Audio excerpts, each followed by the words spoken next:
बिस्मिल्लाहिर्रहमानिर्रहीम। अस्सलाम वालेकुम माय केमिस्ट फैमिली। ये है आपका favourite channel your free academia. उन बच्चों का चैनल जो केमिस्ट्री समझ कर पढ़ना चाहते हैं। रट्टे वालों के लिए है कोई और channel.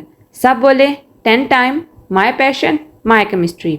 Now study time starts.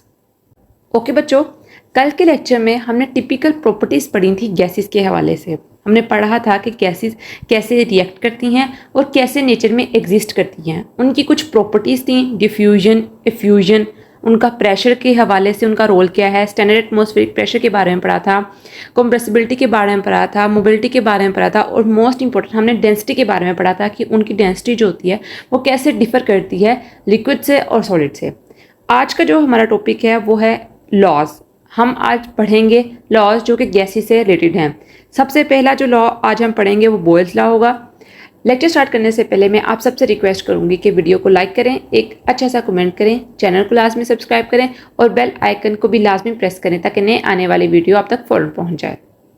Okay बच्चों, कल मैंने आपको एक बात बताई थी कि जो गैसेस होती हैं उनका कुछ प्रेशर होता है, उनका कुछ वॉल्यूम होता है और वो किसी टेम्परेचर के ऊपर एग्जिस्ट कर रही होती हैं। आज का जो बेसिकली टॉपिक है वो यही है कि हमने देखना है कि गैसेस डिफरेंट वॉल्यूम पर, डिफरेंट टेम्परेचर पर और डिफरेंट प्रेशर पर कैसे रिएक्ट करती हैं, वो किस स्टेट में प्रेजेंट होती हैं, वो क्या कर रही होती हैं अगर वो डिफरेंट वॉल्यूम में प्रेजेंट हो या डिफरेंट प्रेशर में प्रेजेंट हो। तो उस हवाले से जो सबसे पहला हमारे पास लॉ है वो है बॉयल्स लॉ। आपकी बुक पे लिखा हुआ है रॉबर्ट बॉयल के बारे में, जिसने ये लॉ प्रेजेंट किया था। वो एक बड़ा फेमस केमिस्ट था, फिजिस्ट था और इन्वेंटर था कि क्योंकि उसने ये बॉयल्स लॉ इन्वेंट किया था किसके लिए, गैसेस के लिए। तो बच्चों अब स्टार्ट करते हैं हम अपना मेन वर्क। ओके बच्चों, मैंने आपको बताया ये जो बॉयल्स लॉ है बेसिकली ये दिया गया था रॉबर्ट बॉयल ने। अब हम पढ़ेंगे कि इसने ये लॉ किस बेसिस पर दिया। इंग्लिश में पढ़ने से बेहतर है कि मैं आपको पहले उर्दू में बता दूं। इंग्लिश में तो आपकी बुक पे भी लिखा हुआ है, मैं उसका कॉन्सेप्ट क्लियर कर दूं। बेसिकली इस लॉ में उसने चेक किया था गैसेस का रिलेशन वॉल्यूम के साथ, प्रेशर के साथ और टेम्परेचर के साथ।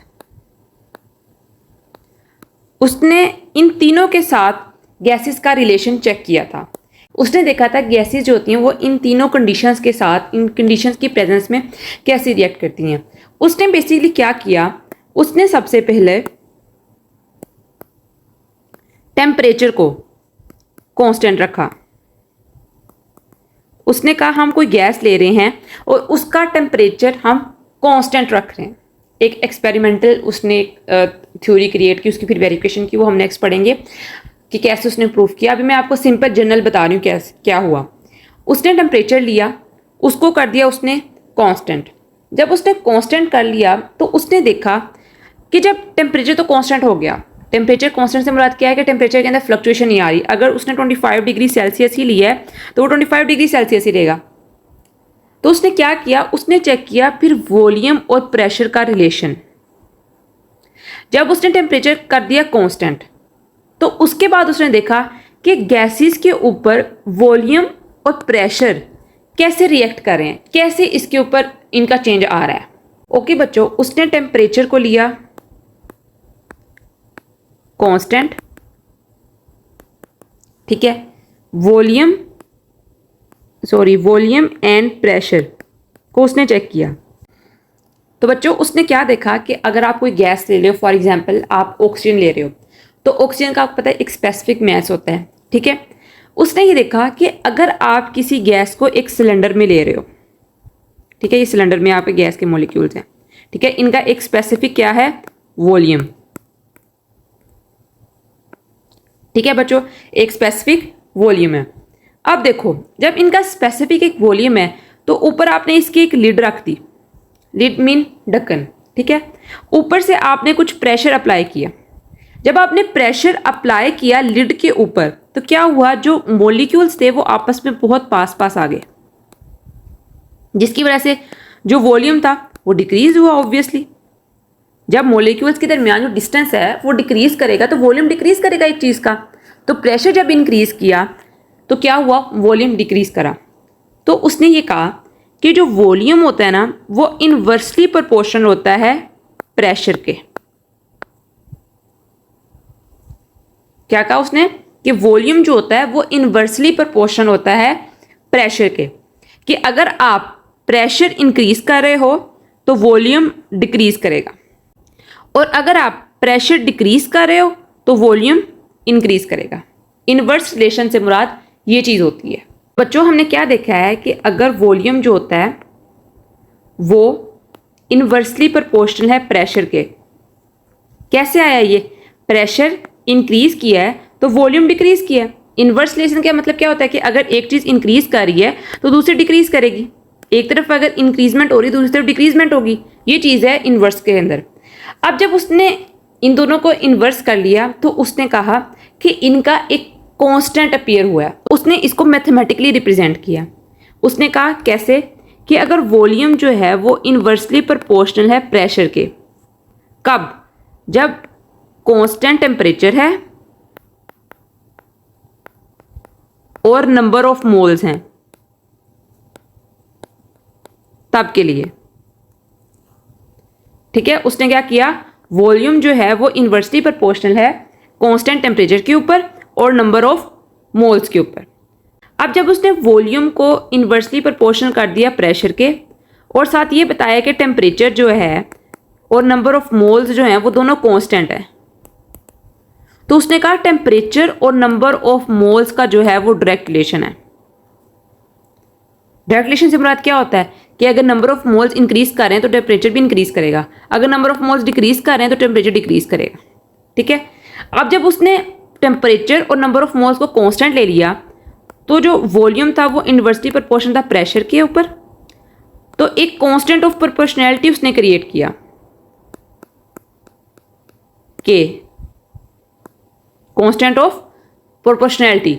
ये बेसिकली आता है जब आप एक चीज़ को वाई एक्सिस पर लेते हो और एक चीज़ को आप एक्स एक्सिस पर लेते हो, तो एक ग्राफ प्लॉट होता है स्ट्रेट लाइन, इसको कहते हैं कांस्टेंट ऑफ प्रोपोर्शनैलिटी। आप जब हायर क्लासेस में जाओगे तो वहाँ पढ़ोगे आप बोयल्स लॉ का ग्राफ चार्ल्स लॉ का ग्राफ, तो वहाँ पर आप देखोगे कैसे कांस्टेंट ऑफ प्रोपोर्शनैलिटी जो है वो क्रिएट हुआ है। आपने बस ये समझना है कि जब उसने प्रेशर और वॉल्यूम को आपस में इन्वर्स किया तो वहाँ पर एक कांस्टेंट ऑफ प्रोपोर्शनैलिटी क्रिएट हुआ। अब उसने क्या किया कि इसको मैथमेटिकली उसने सोल्व करने की कोशिश की। मैथमेटिकली उसने कैसे सोल्व किया कि अगर V इज इक्वल टू के क्रॉस 1/p है, ठीक है, तो उसने क्या किया कि P जो इधर लोअर में था उसने इस तरह जाके इसको V से मल्टीप्लाई कर दिया, PV is equal to K। ये आ गई बोयल्स लॉ की कैलकुलेशन। उसने इसी डेफिनेशन को प्रूव किया। क्या उसने क्या क्या प्रूव किया कि जो वॉल्यूम होता है गिवन मास ऑफ गैस का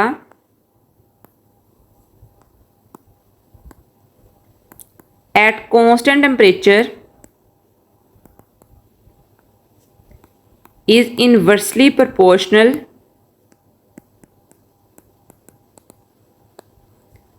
to pressure.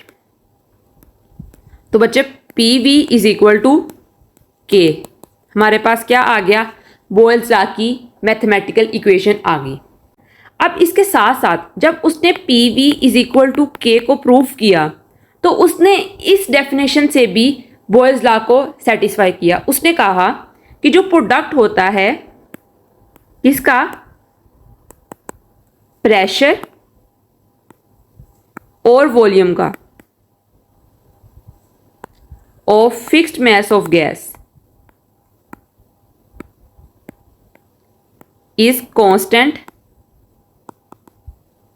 at constant temperature।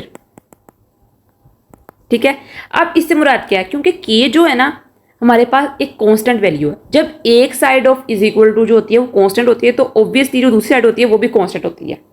तो उसने कहा कि टेम्परेचर अगर आप कांस्टेंट रखो तो जो उसका प्रेशर और वॉल्यूम होता है ना वो भी कांस्टेंट रहता है। किस सूरत में, कि अगर आप प्रेशर को इंक्रीज कर रहे हो तो वॉल्यूम जो होगा वो डिक्रीज करेगा। ये उसके पीछे ये हिस्ट्री है। इसका मतलब ये नहीं है कि प्रेशर और वॉल्यूम भी कांस्टेंट रहेंगे। इसका मतलब ये है कि अगर आपने टेम्परेचर जो है वो रखा है कांस्टेंट, प्रेशर को आप कर रहे हो इंक्रीज, तो पहला जो हमने लॉ प्रूफ किया वो क्या था, pressure inversely proportional to volume या volume inversely proportional to P, जिस तरह हमने किया था प्रूफ। ठीक है, तो जब प्रेशर को आपने इंक्रीज किया तो वॉल्यूम डिक्रीज करेगा। अब जो इन दोनों का प्रोडक्ट होगा, देखो आप specially P V is equal to K, जो प्रोडक्ट होगा वो कांस्टेंट होगा। V inversely proportional to P constant नहीं होगा, उसके लिए तो होना ही है कि प्रेशर ने इंक्रीज करना है तो वॉल्यूम ने डिक्रीज करना है। जो प्रोडक्ट होगा प्रेशर और वॉल्यूम का वो कांस्टेंट होगा एक कांस्टेंट टेम्परेचर के ऊपर। ये उसने बॉयल्स लॉ को स्टेट किया।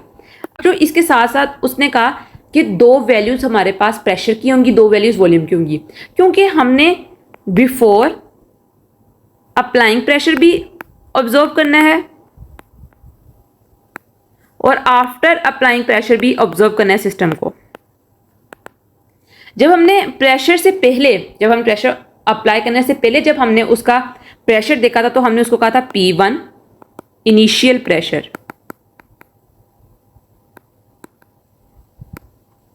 और तब वॉल्यूम था V1 इनिशियल वॉल्यूम। लेकिन जब हमने प्रेशर अप्लाई किया कांस्टेंट टेम्परेचर के ऊपर, ठीक है, तब भी कांस्टेंट टेम्परेचर पहले भी था, लेकिन इस सूरत में क्या था, हम प्रेशर अप्लाई नहीं कर रहे थे, कांस्टेंट टेम्परेचर था। जब हमने प्रेशर अप्लाई कर दिया तो P2 की वैल्यू हमारे पास आई फाइनल प्रेशर, जबकि V2 की वैल्यू आई फाइनल वॉल्यूम।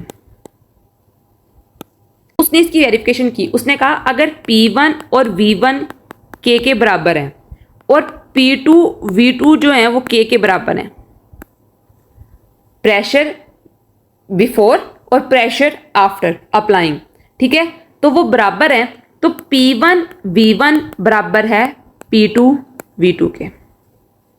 ये उसने एक्सपेरिमेंटल वेरिफिकेशन इसकी दी। अब इसके साथ साथ हम ये पढ़ेंगे, हम एक्सपेरिमेंटली भी इस चीज़ को प्रूव करते हैं कि कैसे कि प्रेशर और वॉल्यूम का जो प्रोडक्ट है वो कांस्टेंट है। कब, जब आप प्रेशर इंक्रीज कर रहे हो तो वॉल्यूम डिक्रीज करेगा। अब हम इस चीज़ की एक्सपेरिमेंटल वेरिफिकेशन पढ़ते हैं। तो देखो बच्चों, यहाँ पर क्या हो रहा है, दो कंटेनर है हमारे पास, ये मैं जनरल एग्जांपल दे रही हूँ, इसकी एक्सपेरिमेंटल वेरिफिकेशन जो बॉयल्स ने एक्चुअली की थी उसको हम बाद में पढ़ते हैं। देखो यहाँ पर ये प्रेशर का एक स्केल लगा हुआ है, PSI लिखा हुआ है, ठीक है।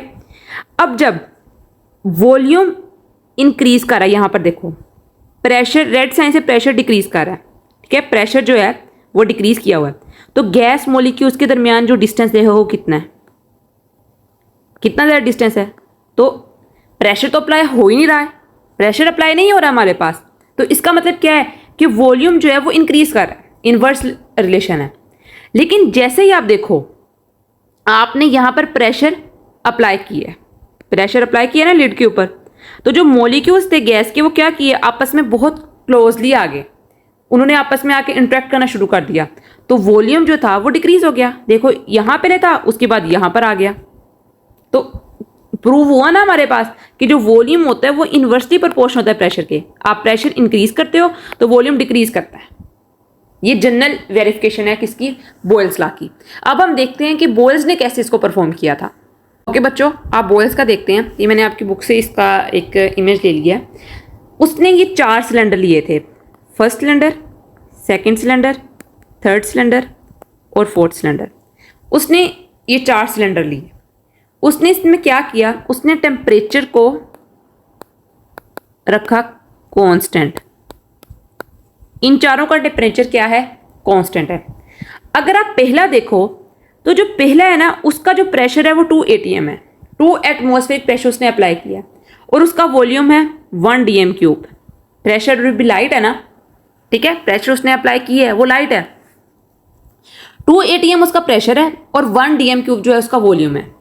जब उसने प्रेशर को इंक्रीज किया ना 4 atm के तक, तो जो उसका वॉल्यूम था वो डिक्रीज कर गया 1/2, मतलब कि हाफ हो गया, 0.5 हो गया, 1 का हाफ 0.5 होता है ना। उसके बाद उसने दोबारा प्रेशर इंक्रीज किया 2 टाइम्स, तो जो वॉल्यूम था वो डिक्रीज कर गया 4 टाइम्स, ठीक है। ये 1 था, ये उसका हाफ हुआ, ये उसका हाफ हुआ, 0.33। ठीक है, अब नेक्स्ट उसने क्या किया, उसने दोबारा प्रेशर को और इंक्रीज किया। प्रेशर को इंक्रीज करने से दोबारा जो वॉल्यूम था वो डिक्रीज कर गया। ठीक है, ये उसने डिफरेंट सिलेंडर्स के अंदर इसने एक्सपेरिमेंट परफॉर्म किया। ठीक है, ये उसका एक पार्ट हो गया क्लियर कि जो वॉल्यूम, जो प्रेशर था जब आप इंक्रीज कर रहे हो तो वॉल्यूम जो है वो डिक्रीज कर रहा है। एक पार्ट तो उसका क्लेरिफाई हो गया। अब उसने ये प्रूफ किया कि जो पीवी का प्रोडक्ट है वो के बराबर कैसे आया, कि जो प्रोडक्ट होता है प्रेशर और वॉल्यूम का वो कांस्टेंट रहता है कांस्टेंट टेम्परेचर के ऊपर। तो इसके लिए उसने क्या किया, उसने लिया प्रोडक्ट P1 V1 का, मतलब कि 2 को उसने 1 के साथ मल्टीप्लाई किया, तो जो प्रोडक्ट आया वो था 2 ATM DM क्यूब। उसके बाद उसने सेकंड सिलेंडर का प्रेशर लिया और वॉल्यूम लिया, उसका प्रोडक्ट लिया तो उसका भी 2 ATM DM क्यूब। थर्ड के साथ भी उसने ये किया, प्रेशर और वॉल्यूम का प्रोडक्ट लिया तो 2 ATM DM क्यूब। थर्ड के साथ भी उसने ये किया तो आंसर सेम। तो उसने अपनी वेरिफिकेशन प्रूफ कर दी। उसने कहा कि अगर आपके पास टेम्परेचर कांस्टेंट हो तो जो प्रेशर और वॉल्यूम का प्रोडक्ट होता है वो कांस्टेंट होता है। टेम्परेचर कांस्टेंट था, डिफरेंट, आपने बेशक प्रेशर को इंक्रीज किया, वॉल्यूम डिक्रीज किया, एक चीज़ सेटिस्फाई होगी, दूसरी चीज़ भी सेटिस्फाई होगी कि जो प्रोडक्ट होगा प्रेशर और वॉल्यूम का एक कांस्टेंट टेम्परेचर के ऊपर वो इक्वल होगा, कांस्टेंट होगा। ठीक है बच्चों। ओके बच्चों, अब हम देखते हैं एग्जाम्पल्स न्यूमेरिकल जो कि आगे बुक के ऊपर लिखे हुए हैं। ठीक है, ये फर्स्ट वाला जो है वो न्यूमेरिकल नंबर 2 है, एग्जाम्पल नंबर 2 है। ठीक है, उसके अंदर वो कह रहे हैं 785 centimetre cube of a gas was enclosed in a container under a pressure of 600 millimetre Hg। If volume is reduce to 350 centimetre cube what will be the pressure. तो बच्चों जो चीज़ पहले पहले लिखी होती है ना, हम उसको जनरली इमेजिन करते हैं कि वो हमारे पास इनिशियल चीज़ें हैं, इनिशियल प्रेशर हो गया या इनिशियल वॉल्यूम होगा। अब सेकंड में उन्होंने हिंट भी दिया कि अगर वॉल्यूम रिड्यूस हुआ है तो जाहिर बात है वॉल्यूम रिड्यूस हुआ है तो वो V2 होगा, फाइनल प्रेशर होगा या फाइनल वॉल्यूम होगा। तो हमने यहाँ पर क्या फाइंड करना है, हमने यहाँ पर फाइनल प्रेशर फाइंड करना है P2। फॉर्मूला क्या है हमारे पास, P1 V1 is equal to P2 और V2। P1 की वैल्यू क्या है, वैल्यू पुट करने से पहले देखो लेफ्ट हैंड साइड के ऊपर हमने फाइनल चीज़ फाइंड करनी है, फाइनल प्रेशर। जो P2 है ना वो यहाँ V2 से मल्टीप्लाई हो रहा है, V2 की वैल्यू तो हमारे पास गिवन है, तो जो V2 यहाँ पर मल्टीप्लाई हो रहा है ये वहाँ जाके डिवाइड हो जाएगा। तो P1 over V1 divided by V2 is equal to P2। Values लिखो, 785 मल्टीप्लाई बाय 600 डिवाइडेड बाय 350, तो आंसर आता है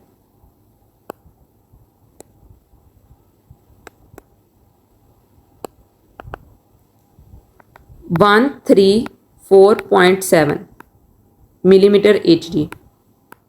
अब ये आंसर जो है ना आपको आया है मरकरी के अंदर। ठीक है, मरकरी का एक कॉलम के हिसाब से है जो आपको गिवन है। आप इसको एटमॉस्फेरिक प्रेशर में भी कन्वर्ट कर सकते हो। वो कैसे करते हो, आप जो आंसर आया है हमारे पास 1345.7 को डिवाइड कर दोगे किसके साथ, 760 एटमॉस्फेरिक प्रेशर के साथ। जब इसको आप डिवाइड कर दोगे तो हमारे पास आंसर जो आ जाएगा वो एटमॉस्फेरिक प्रेशर में आ जाएगा 1.77 ATM। ये जनरल एग्जांपल आएगी बुक के ऊपर गिवन है, आपको बहुत आसानी से समझ आ जाएगी। मेन जो मसला होता है ना वो होता है न्यूमेरिकल्स का, क्योंकि न्यूमेरिकल्स के आंसर गिवन नहीं होते हैं, वो बच्चों को समझने में थोड़ी सी मुश्किल होती है। ठीक है, ये आगे बुक के ऊपर गिवन है। नेक्स्ट देखते हैं, नेक्स्ट बहुत सिंपल सी है। A gas with a volume given है इतना, has a pressure of 650 millimetre Ag। If pressure is reduce to 325 millimetre Ag but calculate the what will new volume. वही सेम बात जो पहली चीज़ें लिखी हैं वो P1 V1, जो सेकंड पे लिखी हैं वो P2 V2। तो फॉर्मूला क्या है, P1 V1 is equal to P2 V2। लेकिन यहाँ पर हम क्या फाइंड कर रहे हैं, यहाँ पर हम वॉल्यूम फाइंड कर रहे हैं। पिछले के अंदर हम क्या फाइंड कर रहे थे, प्रेशर फाइंड कर रहे थे। तो P1 और V1 इधर होगा डिवाइडेड बाय V2, ये सेम मल्टीप्लाई हो रहा है, यहाँ जाके डिवाइड हो जाएगा। अगर वैल्यूज लिखते हैं, ठीक है, वैल्यूज लिखते हैं तो P1 की वैल्यू क्या है 650 और V1 की वैल्यू है 350 डिवाइडेड बाय 325। इसको आप सोल्व करो तो आंसर आता है हमारे पास V2 is equal to 700 centimetre cube. ये हमारे पास फाइनल वॉल्यूम है after applying pressure of 325 millimetre Hg। Okay बच्चों, आज के लिए इतना ही। कल मिलते हैं एक नए लेक्चर के साथ। तब तक के लिए अल्लाह हाफिज़, फ़ी अमानिल्लाह। मैं आप सबसे रिक्वेस्ट करूँगी कि वीडियो को अच्छी तरह और पूरा देखा करें और कमेंट लाजमी किया करें ताकि मेरा कॉन्फिडेंस हाई हो और मैं अच्छी से अच्छी वीडियो बनाऊँ आपके लिए।